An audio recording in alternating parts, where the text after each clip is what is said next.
L'âme et l'esprit. On peut donner beaucoup de définitions de l'âme, mais ce qui l'exprime le mieux, c'est l'image du tronc d'arbre, ou celle de l'échelle de Jacob. Ensuite, vous pouvez dire tout ce que vous voulez, que c'est une électricité, un fluide, une émanation, un magnétisme, une chaleur. Il y aura toujours quelque chose de vrai, mais aucun de ces termes n'indiquera la fonction essentielle de l'âme, qui est de servir d'intermédiaire. Je peux même, si vous voulez, comparer l'âme à des pinces. Oui, à ces pincettes avec lesquelles on remue les charbons dans le feu. Vous direz, mais comment? Vous rabaissez l'âme. Pas tellement. L'âme, ce sont les pinces vivantes avec lesquelles vous touchez le feu sans vous brûler. Donc, un instrument, un intermédiaire. Maintenant, je vous montrerai encore comment je me sers de la clé de l'analogie pour projeter de la lumière sur certaines questions. Étant donné que toutes choses sont faites d'après les mêmes principes, avec seulement quelques petites modifications, on retrouve partout cette même division en trois: forme, contenu, sens, ou bien corps, âme, esprit. Prenez un œuf, oui, un œuf, et il vous expliquera tout. Il vous dira: mon vieux, je suis fait d'après les lois universelles. Je suis construit comme l'univers, mais en réduction, en petit. Ouvre-moi. Que vois-tu? Le jaune qui contient le germe de la vie. Le blanc, c'est-à-dire l'albumine qui nourrit le germe, et puis la coquille qui le protège. Je suis fait à l'image de l'univers, et toi tu me ressembles.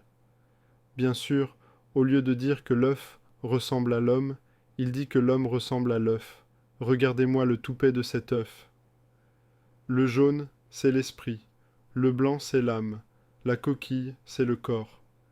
Vous voyez, il a raison, l'œuf.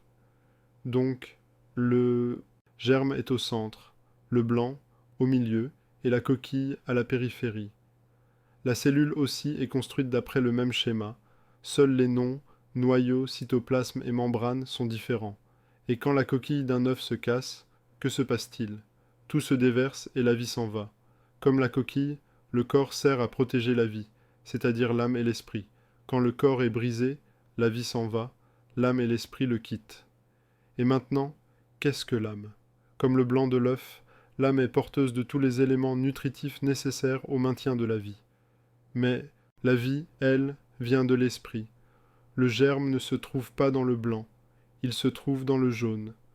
De la même manière, la vie, la vraie vie, se trouve dans l'esprit, et l'âme l'alimente, la soutient et la fait circuler. Comment je sais cela? Parce que c'est évident, c'est là, devant nous, c'est la nature qui a tout étalé sous nos yeux. Et il en est de même avec les grains de raisin. Dans le pépin, comme dans le noyau de la cellule, se trouve le germe de la vie. Tout autour, c'est l'âme, et la peau, c'est le corps physique. Alors, quand vous mangez toujours la vie qui est dans l'âme, mais qui vient de beaucoup plus loin, de l'esprit. Et que faites-vous du noyau? Vous ne le mangez pas, vous le plantez. Voilà l'amour, la sagesse et la vérité. La vérité est dans le noyau. L'amour, c'est ce que l'on mange, et la sagesse, c'est ce qui enveloppe. Oui, la sagesse, c'est tout ce qui est inscrit à l'extérieur, dans la forme. L'amour, c'est ce que l'on mange, c'est la vie. Et la vérité, c'est ce que l'on plante pour que la vie continue.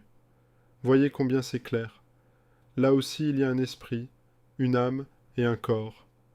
Demandons de nouveau à la nature de nous dire où nous pouvons encore trouver le corps, l'âme et l'esprit. Elle nous répondra dans les 4 éléments. Où est le corps? C'est la terre. Où est l'âme? C'est l'eau et l'air. Où est l'esprit? C'est le feu. Et pourquoi 2 éléments pour l'âme? Je vous l'ai déjà dit, l'âme est double et relie les 2 autres régions, le corps et l'esprit. De la même façon, l'eau communique avec la terre et l'air avec le feu. L'eau nourrit la terre et l'air nourrit le feu. L'eau et l'air, c'est donc l'âme qui nourrit la terre et le feu. Et toutes les circulations sont là. L'eau monte et descend, et l'air aussi. Et nous l'avons vu tout à l'heure, l'âme est faite du corps astral et du corps mental inférieur. Elle est donc traversée par 2 courants, l'un qui est le sentiment, et l'autre qui est la pensée. C'est l'eau qui est le sentiment, et l'air qui est la pensée. Ils circulent entre la terre et le feu. L'air alimente le feu, qui s'éteindrait sans lui, tandis que l'eau nourrit la terre. Sans eau, la terre deviendrait stérile. Voilà donc ici une autre division, en 4. Mais je sens que le 4 vous rebute. Vous dites, mais comment le 3 peut-il maintenant faire 4? Ça ne colle pas. Si, ça colle. Très bien, si vous pensez que l'âme est représentée par les deux éléments de l'air et de l'eau qui montent et descendent comme elle. Est-ce que la terre monte et descend? Ce qu'il faut encore comprendre, c'est que, bien que différents de nature, de fonction et d'aspect, l'esprit, l'âme et le corps sont de la même essence. Ce qui diffère, c'est le degré de matérialisation.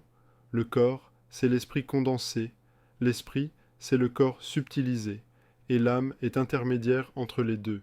Omram Mikhaël Ivanhov. Extrait de l'âme, instrument de l'esprit.